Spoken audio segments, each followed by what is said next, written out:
अब हमने देख लिया अपर बाउंड और लोअर बाउंड। इसके बाद कहते हैं वी आर बाइंग 5 बैग्स, तो अब आपने 5 बैग्स जो है वो बाय करने हैं। तो उसके लिए क्या करेंगे, the total lowest mass of cement, lower bound आप जो है वो इसका मल्टीप्लाई करोगे तो वो 225 आएगा।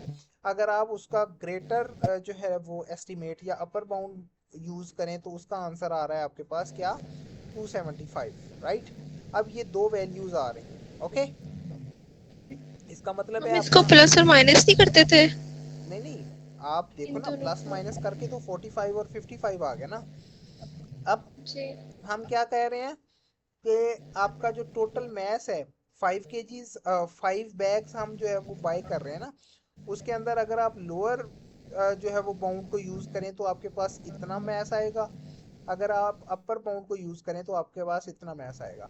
आपके पास इससे कम मैस नहीं आ सकता और इससे ज्यादा मैस नहीं आ सकता। क्यों नहीं आ सकता, क्योंकि ये आपके पास सबसे मिनिमम वैल्यू है, ये आपके पास सबसे मैक्सिमम वैल्यू है। आप जब 5 बैग्स लोगे तो आपका आंसर जो है वो इन दो वैल्यूज के बिटवीन ही आएगा, ओके। अंडरस्टैंड और नॉट? ओके, आ गया, लेकिन इससे पहले हमने एक क्वेश्चन किया। इससे, ओहो, वो तो हमने लोअर लिमिट और अपर लिमिट फाइंड की है ना बस, कि हमारा जो वेट है वो इन दो के था दरमियान कि होगा। तो यहाँ पे तो अपर लिमिट और लोअर लिमिट को हमने नेम दे दिया ना, क्योंकि यहाँ पे हम, वहां पे हम सिर्फ एक ही वैल्यू, एक ही पाए कर रहे थे या एक ही 30 सेंटीमीटर एस्टिमेट यूज कर रहे थे, तो इस वजह से वहां पे हमने वो लोअर लिमिट और अपर लिमिट और सेंटर में हाइट लिख दी। लेकिन यहाँ पे हम 5 बैग्स ले रहे हैं, अब 5 बैग्स के लिए लोअर लिमिट और 5 बैग्स के लिए अपर लिमिट फाइंड की, उसके बाद उनको जो है वो, अब आपका जो आंसर है वो इन बिटवीन 225 और 275 आएगा। अंडरस्टैंड? यस। ओके। अब ये एग्जांपल है, इससे आपको ज्यादा बेहतर समझ आ जाएगा। एग्जांपल के अंदर कहता है a piece of wood is 50 centimetres long. कितना है जी, 50 सेंटीमीटर्स है। कहता है 15 सेंटीमीटर्स वाइड, लेंथ उसकी दे दी, विड्थ उसकी दे दी। Both measures up to nearest 5 centimetres, 5 centimetres तक हमने मेजर किया। What are the upper and the lower bounds of the area of the piece of would.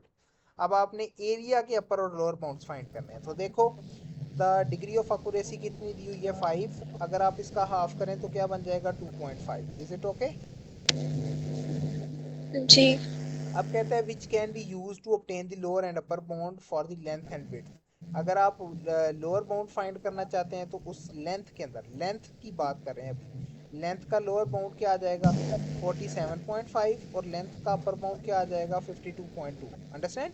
Minus करके लोअर बाउंड, प्लस करके अपर बाउंड। इसी तरह विड्थ ओके। का अगर जो है वो लोअर बाउंड फाइंड करना चाहते हैं तो उसमें से आप जो है वो 2.5 सब्ट्रैक्ट कर देंगे, और अपर बाउंड फाइंड करना चाहते हैं तो आपका क्या आ जाएगा, जो है वो 17.5। Is it okay?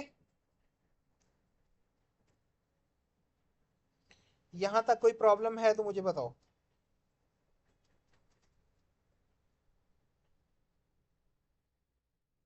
कोई इशू है तो मुझे बता 1740। सकते हो आप। कोई इशू नहीं जी। है? कोई इशू नहीं है हाँ, यहाँ पे? नहीं, कोई इशू नहीं है। ओके, कोई इशू नहीं है। Good good. उसके बाद जी। कहता है to calculate the smallest possible area.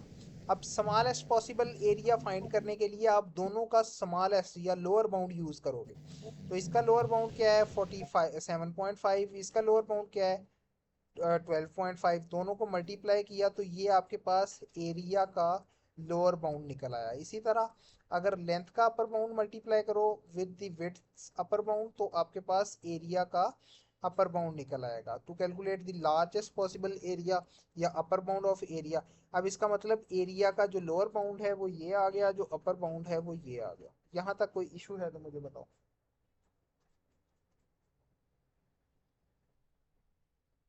कोई प्रॉब्लम तो नहीं है?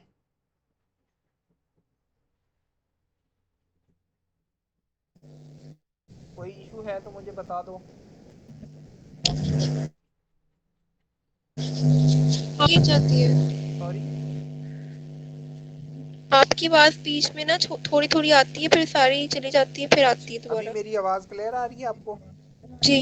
जी अब अभी क्लियर आ रही है। एरिया का अपर बाउंड और लोअर बाउंड का पता चल गया किस तरह से फाइंड किया है?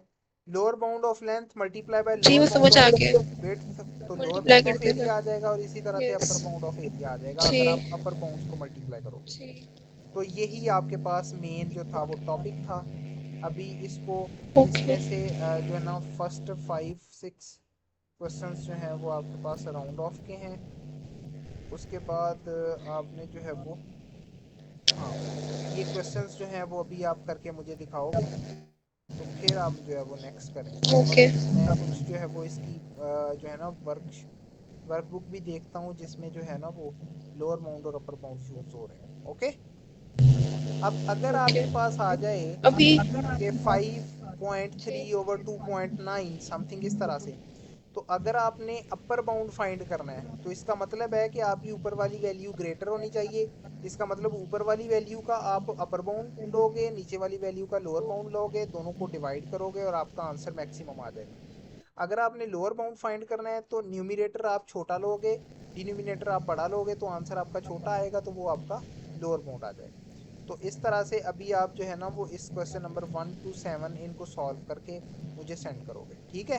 आप फिर से मतलब हमने जो है न्यूमिनेटर जो है वो बड़ा लेना है और डिनोमिनेटर छोटा लेना है। ये डिपेंड करता है ना, मैं वही बता रहा हूँ कि अगर जी। आप लेना चाह रहे हो अपर बाउंड, अपर बाउंड का मतलब क्या होता है? बड़ी वैल्यू। अब फ्रैक्शन जी। में बड़ी वैल्यू कब आएगी? जब न्यूमिनेटर बड़ा होगा, डिनोमिनेटर छोटा होगा। जी। अगर आप जो है वो लोअर बाउंड लेना चाह रहे हैं, तो लोअर बाउंड का आप एक मतलब है, दफा करके दिखा दें एक एग्जांपल। करके दिखा दो। अगर आपके पास जी। है वैल्यू 3.57 ओवर 4.98, कुर्बान पर ओके। अब देखो, ये आपके पास वैल्यू थी। इसके अंदर आप अगर इसका लोअर बाउंड फाइंड करना चाह रहे हो, आपके पास है जी, इसको किस डिजिट्स तक करना है? नियरेस्ट वन तक कंप्लीट करना है, नियरेस्ट वन तक। ओके। इसका मतलब है कि आप इसका जो है वो पहले तो अपर बाउंड और लोअर बाउंड फाइंड कर लोगे, वो तो आपके पास वैल्यूज आ जाएंगी। फिर आपने इन डिवीजन में से आपने फाइंड करना है जी इसका अपर बाउंड। तो अपर बाउंड फाइंड करने के लिए आप ऊपर वाली वैल्यू को अपर बाउंड, अब ऊपर वाली वैल्यू का अलहदा से अपर बाउंड और लोअर बाउंड निकलेगा, नीचे वाली वैल्यू का अलहदा से अपर बाउंड लोअर बाउंड निकलेगा, ऐसे ही है। मैं कहता हूँ जी। जी ऊपर वाली वैल्यू का अपर बाउंड जो है, अगर इसमें से ये अकुरेसी की फिगर 1 है, इसमें से अगर इसको 2 से डिवाइड करें तो ये बन जाएगा 0.5। अब अगर 0.5 इसमें से सब्ट्रैक्ट कर दूंगा, या इसको जी। मैं थोड़ा सा डिफिकल्ट बनाने की बजाय मैं इसको लिख देता हूँ, पॉइंट की बजाय मैं इसको कर देता हूँ 35, और इसको कर देता हूँ मैं 44। ओके, अब इसको 1 डिग्रीज तक मैं कर रहा हूँ, तो इसका मतलब है इसका लोअर बाउंड आ जाएगा 34.5, और इसका अपर बाउंड क्या आ जाएगा? 35.5, ऐसे ही है। और इसी तरह मतलब से 0.5 को आपने डिवाइड किया डिवाइड 35 के नहीं साथ। किया, डिवाइड नहीं किया मैंने, ऐड और सॉरी सब्ट्रैक्ट माइनस किया। किया। हाँ जी। ओके। इसी तरह नीचे वाली का लोअर बाउंड क्या आ जाएगा? 43.5, और अपर बाउंड क्या आ जी। जाएगा? 44.5, राइट। अब अगर आप यस। देखो, मैंने इस फ्रैक्शन का क्या फाइंड करना है? Upper bound. अपर बाउंड मतलब जी। बड़ी वैल्यू होती है, इसका मतलब मैं न्यूमिनेटर का अपर बाउंड यूज करूंगा और ओके। डिनोमिनेटर का लोअर बाउंड यूज करूंगा, राइट। ओके। इनको डिवाइड करूंगा तो आपके पास अपर बाउंड का आंसर आ जाएगा इस फ्रैक्शन के। अगर मैंने लोअर ओके। बाउंड फाइंड करना है इस फ्रैक्शन का, तब क्या होगा? तब इसका मैं जो न्यूमिनेटर है इसका लोअर बाउंड यूज करूंगा, और जो डिनोमिनेटर है इसका अपर बाउंड यूज करूंगा, तब आपके पास ये आंसर आएगा। ओके, तो इन दोनों को हम क्या करेंगे? प्लस करेंगे फिर या फिर क्या मल्टीप्लाई करेंगे? करेंगे? इसका कोई आंसर आ जाएगा, इसका कोई आंसर आएगा, फिर आप इसको डायरेक्ट डिवाइड करोगे। जो डायरेक्ट डिवाइड करोगे उसका आंसर सेंटर में आ जाएगा, और जो लोअर बाउंड होगा उसका आंसर जो है वो इस जगह पे आ जाएगा, जो अपर बाउंड होगा उसका आंसर यहाँ पे आ जाएगा। नहीं, मैं आपसे ये पूछ रही हूँ कि अगर 35.5 को 42.5 के साथ हम प्लस करेंगे या माइनस करेंगे? डिवाइड करेंगे ना, डिवाइड हो रहे हैं ये। ओके। फ्रैक्शन का मतलब डिवाइड ये है ना, तो डिवाइड हो रहे हैं। 35.5 और 42.5 डिवाइड होंगे और फिर हम 35 की जगह वो जो फिर हम फिगर यहाँ आएगी पे वो वो लिख लिख देंगे। देंगे लोअर बाउंड वाली वैल्यू, फिर 34.5 डिवाइडेड बाय 44.5, इसका आंसर जो है वो ये ओके। आ जाएगा, और सेंटर में इन ओके। दोनों को डिवाइड करके ये आंसर आ जाएगा, क्योंकि डिवाइड